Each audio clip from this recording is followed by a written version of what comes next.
Hello to all. Chapter number 14, Wind and Storm. So last we discussed about characteristics of wind. Wind में हमने क्या क्या दो चीज़ें पढ़ी थी. हमने इसके बेसिक पैरामीटर्स जो थे हमारे पास. First of all wind direction which tells us whether is headed. ठीक है, तो विंड डायरेक्शन जो है वो बताएगी हमें जहाँ उसका हेड होगा तो विंड जो है वो उसी डायरेक्शन में है, मूव करेगी. नेक्स्ट पॉइंट है आपका विंड स्पीड. सो विंड स्पीड आपकी बताएगी कि जो हमारे पास जो वेदर की जो विंड है वो जेंटल है या फिर फ्यूरियस है, मीन्स सॉफ्ट है या फिर वेरी फास्ट है. So there are the two basic parameters.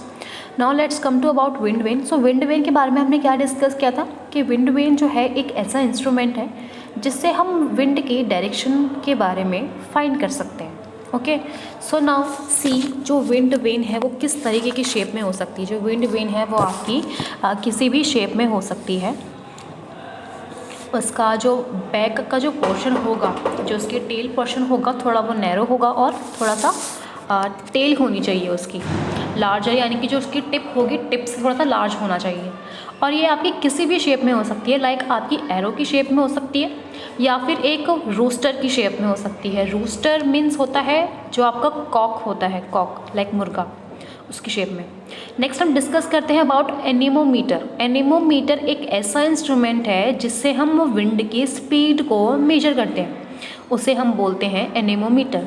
ये एनीमोमीटर जो है एक कप टाइप का एनीमोमीटर होता है. ये मोस्ट ही कॉमन टाइप है. लाइक अगर आपकी इस तरह का अगर आप एनीमोमीटर देखते हैं तो ये इसे हम बोलेंगे कप एनीमोमीटर. ये इससे चलता है पता कि आपके विंड की जो स्पीड है वो कितनी हाई अमाउंट में है. जब विंड ब्लो होगी जो कप्स होंगे वो आपके रोटेट करना स्टार्ट होंगे. ठीक है, जैसे आपकी विंड जो है बहुत फास्ट होगी वैसे ही आपके जो कप्स हैं वो रोटेट होना स्टार्ट होंगे और उतनी ही फास्ट में रोटेट करेंगे. सो विंड की जो स्पीड है वो हम इजीली कैलकुलेट कर सकते हैं उसके रोटेशन के बिहाफ पे. नेक्स्ट आपके पास एक टर्म है, डिड यू नो में मेटेरोलॉजी. ये एक ऐसी साइंस की ब्रांच है जो डील करती है क्या कंडीशन है, क्या फिनोमिना है हैपनिंग जो एटमॉस्फेयर में जो हो रहा है. लाइक एटमॉस्फेयर में कोई भी चीज़ें अकरिंग हो रही है, लाइक आपके विंड की है या फिर अदर कोई XYZ कोई सी भी चीज़ हो गई है तो वो हमें बताती है मेट्रोलॉजी. ये एक स्टडी होती है जिसमें हम एनवायरनमेंट के बारे में स्टडी करते हैं, हमारे एटमॉस्फेयर के बारे में स्टडी करते हैं और पता लगाते हैं कि हमारी जो वेदर की रिपोर्ट है वो किस तरीके की है. तो वो क्या है, उस स्टडी को क्या बोलते हैं, मेट्रोलॉजी.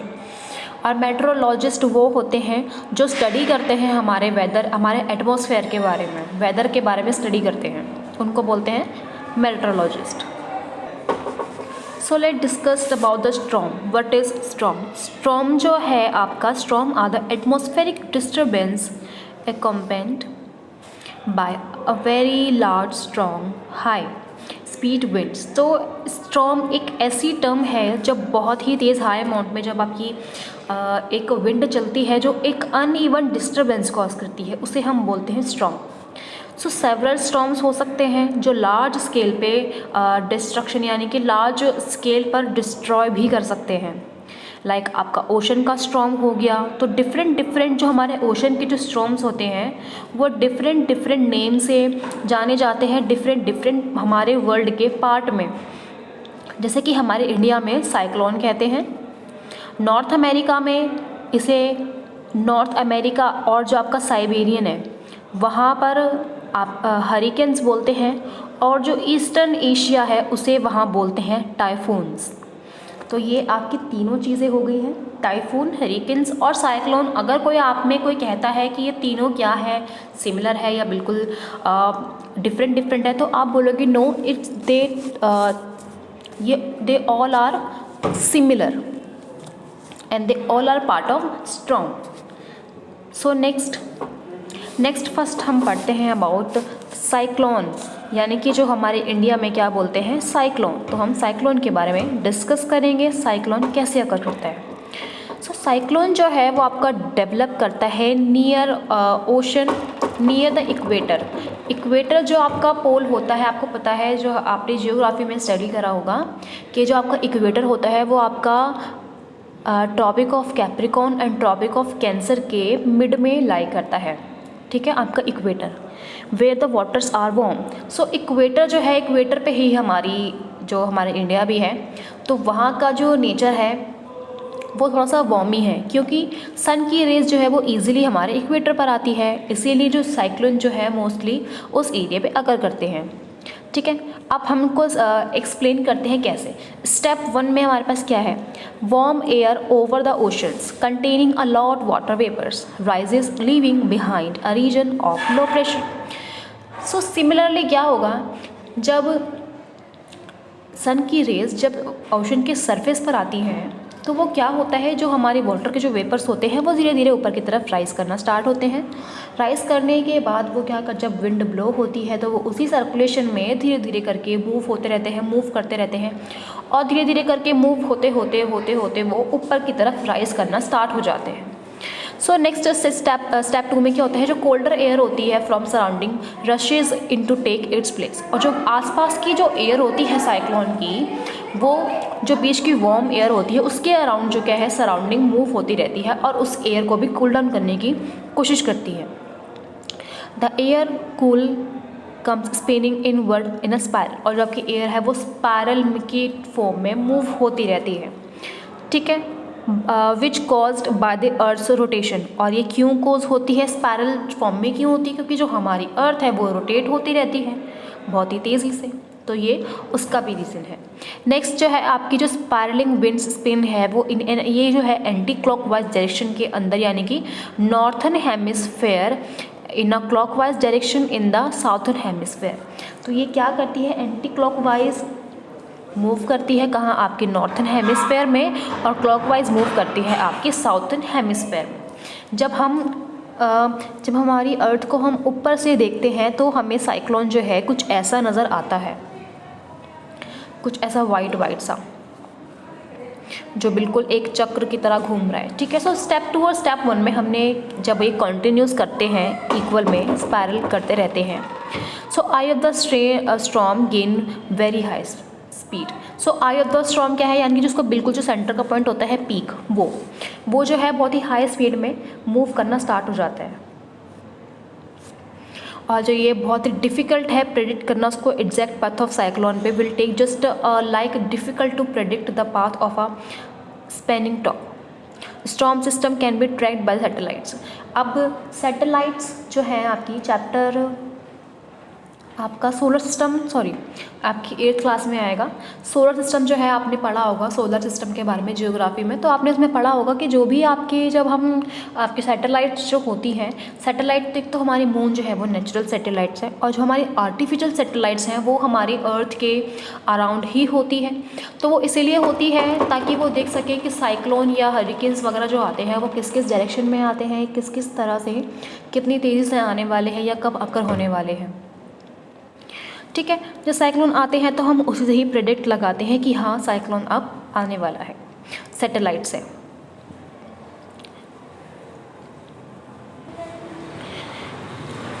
जब विंड जो है आपकी बहुत ही हाई स्पीड में फ्लो हो रही होती है, ठीक है, तो ये बहुत ही ऊपर की तरफ राइज़ करना स्टार्ट हो जाती है, और जो स्टॉर्म है वो बिगर होता जाता है और बिगर होता जाता है। एक फुल फ्लेज्ड साइक्लोन है, उसकी स्पीड अगर हम देखें, यानी कि जो अगर बहुत ही हाई अमाउंट में इन केस अगर साइक्लोन अकरिंग हो रहा है तो उसकी जो रेंज होगी वो 120 kilometre per hour to 280 kilometre per hour होगी, यानी कि दिस साइक्लोन में भी spread over hundreds of kilometres, यानी कि 120 किलोमीटर एक आवर, यानी कि ये आपकी मिनिमम है, और जो आपकी हाई रेंज है वो 280 kilometre per our. It means like अभी इन केस सपोज लाइक अगर जयपुर में अभी साइक्लोन अगर एग्जिस्ट हो रहा है, ठीक है, तो उसका जो फ़र्क है 280 किलोमीटर, यानी कि वो दिल्ली तक भी पहुंच सकता है सिर्फ 1 घंटे में। सोचो कितना फास्ट है, बहुत फास्ट है। और अगर हम बात करें जयपुर से टोंक तक की, तो सिर्फ वो कुछ मिनट्स में ही पहुंच जाएगा। तो इतनी फास्ट इसकी स्पीड है साइक्लोन की। और अगर स्टॉर्म जो है वो हैवी होता जाता है, हैवी होता जाता है, और जितनी ओशन की जो जितना भी उसका जो वाटर वेपर्स जो होगा, जितनी एयर जो वार्म होती जाएगी, उतना ही जो वाटर कंटेंट है वो एयर में फिल होता जाएगा। और अगर वाटर कंटेंट राइज अप हो रहा है तो जो हमारी एयर है वो भी कूल डाउन हो रही है, तो उसकी वजह से जो और हैवी पार्टिकल्स हैं वो भी उसमें एग्जर्ट होते जा रहे हैं।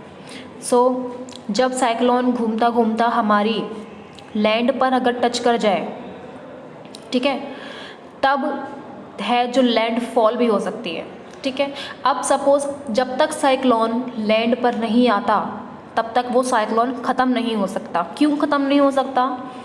क्योंकि साइक्लोन जो है वो आपके वाटर से ही मिलकर बना है, वाटर की ड्रॉपलेट्स को से ही बनकर बना है, और आपकी जो लैंड है वो उस सरफेस पर वाटर तो है नहीं, ठीक है। तो इसलिए जब वो लैंड से टकराता है और साइक्लोन को शांत होने में इतना टाइम लग जाता है कि जब तक साइक्लोन शांत होता है या तो वहाँ पर फ्लड कॉज हो जाता है, या वहाँ पर लैंडस्लाइड्स हो जाती हैं, या फिर वहाँ पर बहुत से लोग मर भी जाते हैं। साइक्लोन अकर होने में और उसको ठंडा होने में इतना टाइम लग जाता है कि वो बहुत हमारी भारी मात्रा में नुकसान भी कर जाता है। अब जो साइक्लोन है इनको 1 to 5 कैटेगरी में मेजर किया है, जिसको हम बोलते हैं सैफिर-सिम्पसन स्केल।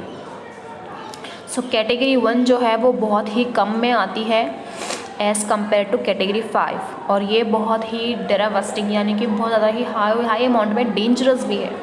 नेक्स्ट हम डिस्कस करते हैं about effects of cyclonic storm. तो साइक्लोनिक स्टॉर्म के अंदर क्या क्या हो सकता है, ये इतना डेंजरस है हमारी ह्यूमन लाइफ और प्रॉपर्टी के लिए।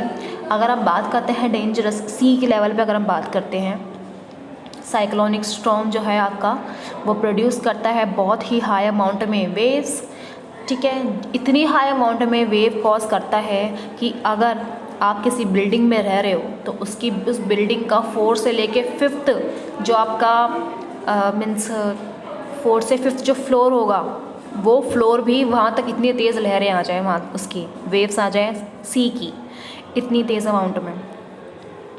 और जो सी का लेवल राइज अप होता रहता है इसकी वजह से, ठीक है।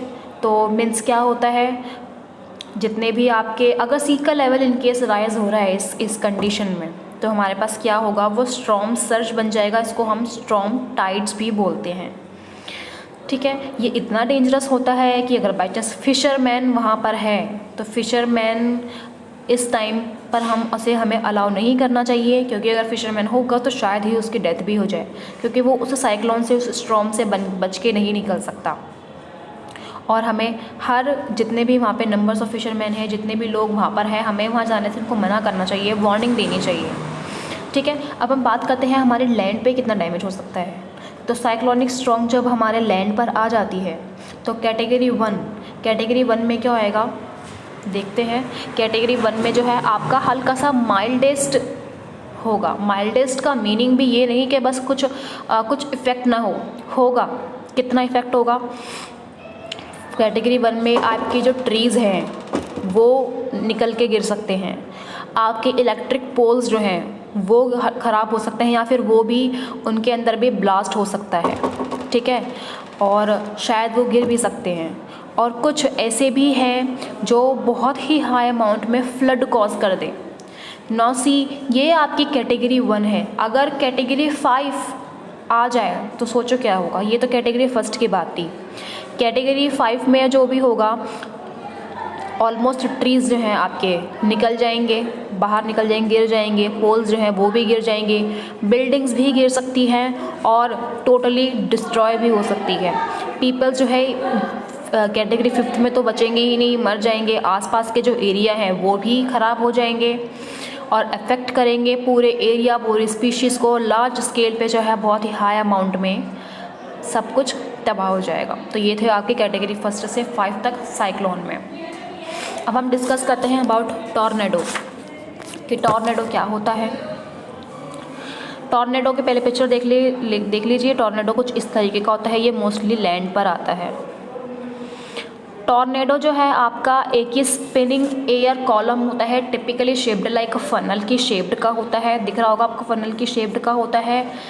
टोटली इसमें एयर जो है वो स्पिन होती रहती है और ये ग्राउंड से लेकर बिल्कुल हमारे क्लाउड्स तक होता है, ठीक है। इतना मतलब बहुत ही लंबा होता है। जो विंड स्पीड होती है टॉर्नेडो की वो इतनी हाई अमाउंट में और इतनी इसको हम मोस्टली एनोमोमीटर से ही देख सकते हैं, और इतनी हाई अमाउंट में होते हैं कि एनोमोमीटर है वो भी काम करना बंद कर जाता है, वो भी डैमेज हो जाता है सिर्फ इसके पावर ऑफ विंड्स की वजह से कि इतनी तेज़ पावर ऑफ विंड्स होती है। टॉर्नेडो जो है मोस्टली जो लैंड पर डेवलप होता है फ्रॉम थंडर स्टॉर्म से, दे कैन बी, ये इतना वॉलेंट भी हो सकता है, सब कुछ एवरीथिंग डिस्ट्रॉय भी कर सकता है। जो भी इस टॉर्नेडो के रास्ते में आ जाएगा वो तो बचेगा ही नहीं, ठीक है। तो ये थी आपकी टॉर्नेडो की कहानी। अब हम बात करते हैं कि सेफ्टी मेजर्स, अगर हम बात करते हैं सेफ्टी मेजर्स की कि कैसे हम स्टॉर्म से टॉर्नेडो से बच सकते हैं, तो वो देखते हैं। साइक्लोन जो है उसको हम ट्रैक तो कर सकते हैं और वार्निंग भी दे सकते हैं कि हाँ जो इस एरिया में है आपका जो साइक्लोन है वो अकर होने वाला है, ठीक है। नेक्स्ट हमें सेफ्टी मेजर्स कौन कौन से अपनाने चाहिए बिफोर स्टॉर्म की अगर हम बात करें। अगर स्टॉर्म आने से पहले अगर हमें खुद को प्रिपेयर करना हो तो कैसे प्रिपेयर करेंगे। इस केस में हमें टीवी न्यूज़ वगैरह हैं वो हमें देखनी चाहिए, रेडियोज़ हमें सुनने चाहिए, ठीक है। और जितना भी जो आपके जिस एरिया में लाइक स्टॉर्म अगर आने वाला है तो उससे हमें थोड़ा दूर चले जाना चाहिए वहाँ से, ठीक है।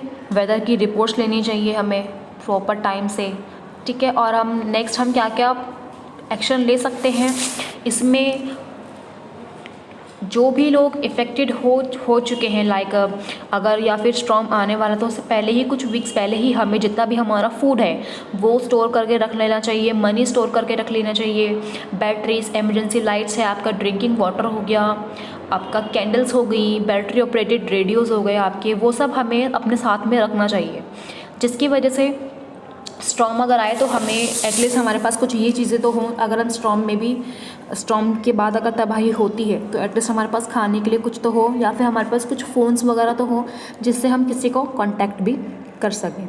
जितने भी हमारे जो डेड ट्रीज़ ब्रांचेस होती है, ठीक है, उनके नीचे हमें शेल्टर नहीं लेना चाहिए। फिशरमैन को हमें वेन्यू पर जाने के लिए नहीं बोलना चाहिए।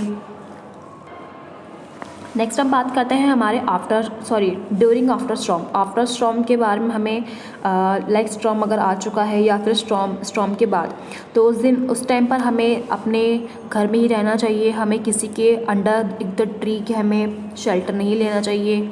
और टॉर्नेडो जो है वो बहुत ही फास्ट भी हो सकता है और हमें शॉर्ट नोटिस पर वार्निंग भी दे सकता है। लाइक अगर टॉर्नेडो बहुत दूर से आ रहा है तो हमें वार्निंग मिल सकती है 10 मिनट्स पहले एडवांस में कि अब बहुत तेज़ हवाएं चलना स्टार्ट हो जाएंगी, ठीक है। कुछ ट्रीज़ वगैरह हैं वो भी कुछ गिर सकते हैं, बर्ड्स जो हैं अपनी जगह छोड़ के कहीं से आ सकती हैं, जो एनिमल्स हैं वो अपने बिलों में घुस सकते हैं, तो ये कुछ आपकी वार्निंग होती है, ठीक है। और जब कभी स्टॉर्म टॉर्नेडो आए तो हमें बाहर नहीं निकलना चाहिए, किसी बिल्डिंग में हमें शेल्टर लेना चाहिए। तो ये कुछ चीज़ें जो ऐसी हैं वो हमें सेफ्टी मेजर्स हैं हमारे जब स्टॉर्म या फिर टॉर्नेडो अकर हो। तो ये आपका चैप्टर जो है वो फिनिश दिस टाइम। और नेक्स्ट चैप्टर जो है chapter number 15 I think light है, हम वो डिस्कस करेंगे नेक्स्ट क्लास में। इस केस इसमें आपको कोई क्वेरीज वगैरह है तो then you can ask me.